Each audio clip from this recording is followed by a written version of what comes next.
Here we have verse 16 of the 18th chapter of the Gospel of John. We're in the midst of the drama in which Jesus has been arrested. He is now taken to the house of the high priest. Peter and John have both followed behind. John, because he's known to the priestly family, has apparently gained easy access into the inner area, whereas Peter has remained outside. And so we pick up the story here. So we have the article ho, masculine singular, nominative, ho Petros, the Peter, literally, postpositive da, so but Peter, histeke, this is from histemi, it means to stand. This is the third person singular, pluperfect, active indicative, so it means but Peter had stood. Usually the pluperfect, we add the English word had. So Peter had stood, and then the preposition pros, facing, in this case, facing the door. So we have te thura. Thura, of course, a feminine noun. It means door. The dative, singular, feminine. Unusual for pros to be used with the dative, but in this particular case where it's the idea of facing the door, it can take place, and that's what we have here. So, but Peter had stood facing the door, and then exo, indeclinable adverb, it means without or outside. Then second sentence, exaelthen, this is from ek erkomai.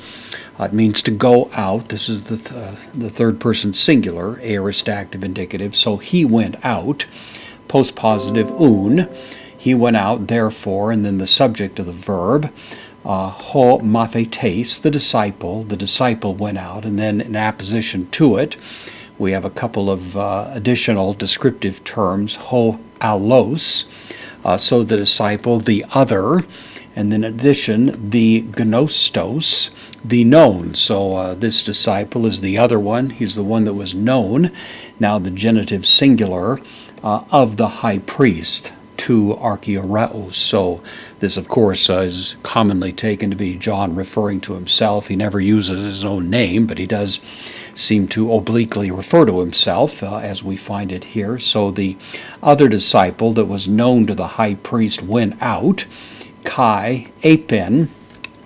This is from Lego, I say, third person singular, aorist active indicative, and said or spoke, either one, and then te, thuroro.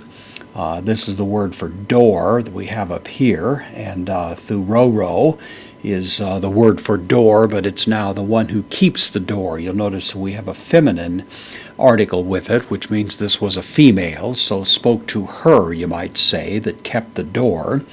And as a result of that, we have kai ace agagen, from ago, I lead. Ace ago would be to lead in or to give admittance.